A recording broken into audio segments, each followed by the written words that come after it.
Waouh, comment je suis parti loin dans mes pensées. Je sais même plus comment m'en sortir, quoi. Ça doit se découper au laser, ça. Mais comment ça fonctionne, un laser? Aujourd'hui, le laser est présent dans la vie de tous les jours. C'est un outil indispensable. Par exemple, pour mesurer la distance Terre-Lune. Tu crois que tu l'as fait comment? Ce n'est pas avec une règle, c'est avec un laser. Pour lire le CD de ton jeu préféré sur ta Xbox ou sur ta PS4, c'est quoi? C'est un laser. Pour la chirurgie esthétique, c'est un laser. Ou même pour faire le design des plus belles voitures au monde.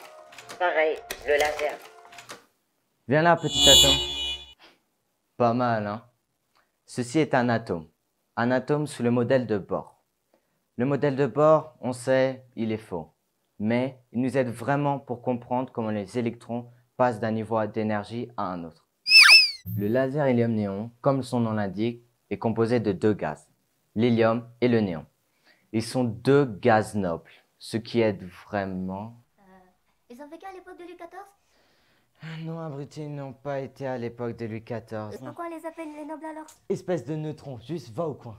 Désolé. Désolé, c'est mon apprenti. Comme je l'ai dit, l'hélium et les néons sont des gaz nobles. Non, ils n'ont pas été à l'époque de Louis XIV, ils ont toujours été là.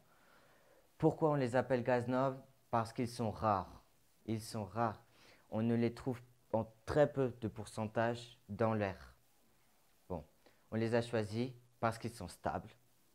Mais aussi, on a choisi l'hélium parce qu'il s'excite plus rapidement. Je vous explique. Ces électrons arrivent à monter en niveau d'énergie beaucoup plus rapidement que le néon. Et vu qu'il monte en niveau d'énergie plus rapidement, il n'émet malheureusement pas beaucoup de lumière. Mais le néon, lui, en émet plus. Du coup, on les combine. Vu que l'hélium monte en énergie plus rapidement, il va aider le néon à lui aussi monter en énergie plus rapidement. Mais attends là, comment un gaz peut produire de la lumière? Parce que sache, l'oxygène qu'on respire là, ça produit pas la lumière, hein? Les photons sont donc la lumière.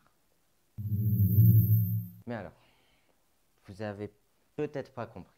Je vous réexplique.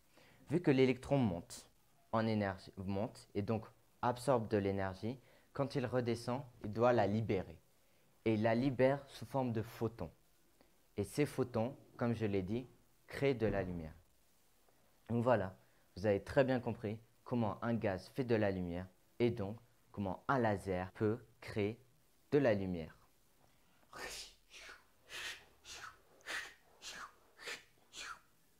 Je suis sûr que Dark Vador, c'est mon daron. Tu vois cette lumière? Oui, on dirait Voltaire. Ah, c'était pas une lumière celui-là. Bon, revenons à Louis XIV.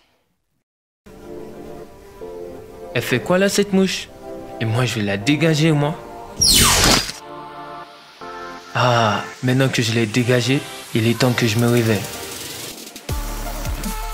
Ah, ça fait du bien, mon genou il respire maintenant. Mais qu'est-ce que tu fais? Mec, c'est pas ce qu'on a conclu dans le marché, hein. T'étais à genoux normalement. Mais je fais 2 mètres moi. J'ai pas envie d'être dans le jardin. Ok.